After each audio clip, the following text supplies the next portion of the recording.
at the Bahrain International Air Show, I've caught up with the Editor-in-Chief of Farnborough International News Network and industry commentator Alan Peaford. It's great to see you here. It's great to be here. It's a good show. It's a good regional show.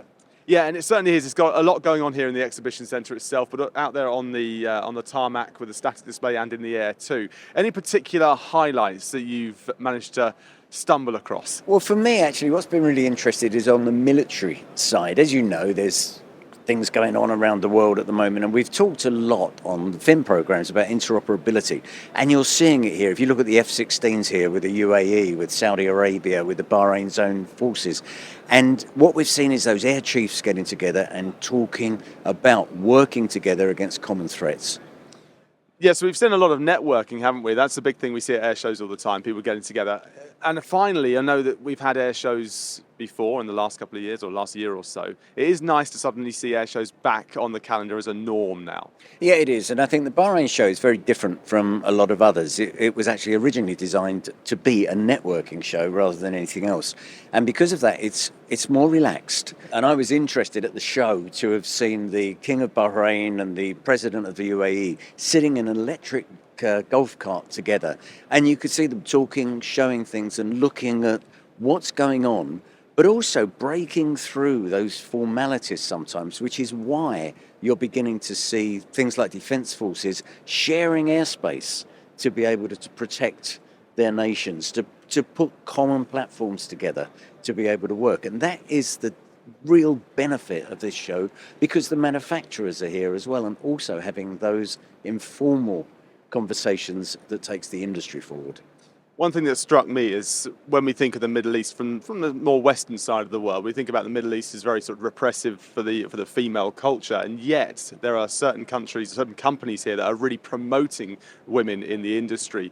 Do you think that's something that it's interesting to see and good to see these conversations happening and how the Middle East can drive forward the workforce? Yeah, of course it is, and the role of women in aviation really is almost it isn't going to be a big issue anymore, and we're seeing that here with companies like Rolls-Royce. We're seeing IATA. We're seeing the airlines as well, where they're promoting people through.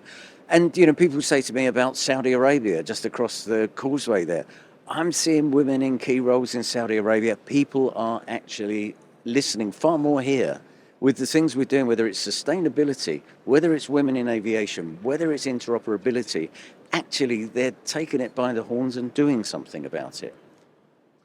And that also is replicated when we look at space. Space is a topic. There's an area in the exhibition centre that is about space. There's been conversations behind in the theatre there about space as well. So when we talk about aviation and air shows, space is now taking quite of a front foot, isn't it? And entering this space quite obviously and openly.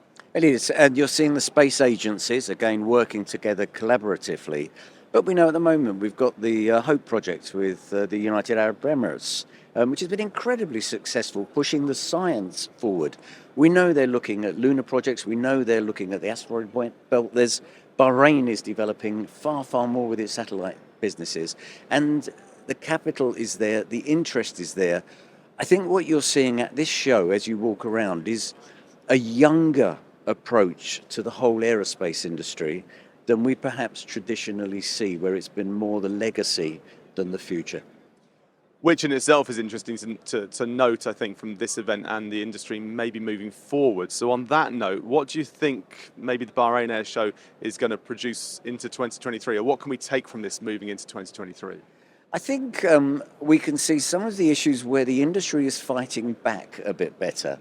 We saw a session with the chief executives of Gulf Air and Air Arabia and so on, Royal Jordanian, where they've been talking very much about we've got to make governments understand the aviation industry needs initiatives to enable it and support in order to be able to deliver sustainability goals. Sustainability is, of course, at the heart of everything we're doing.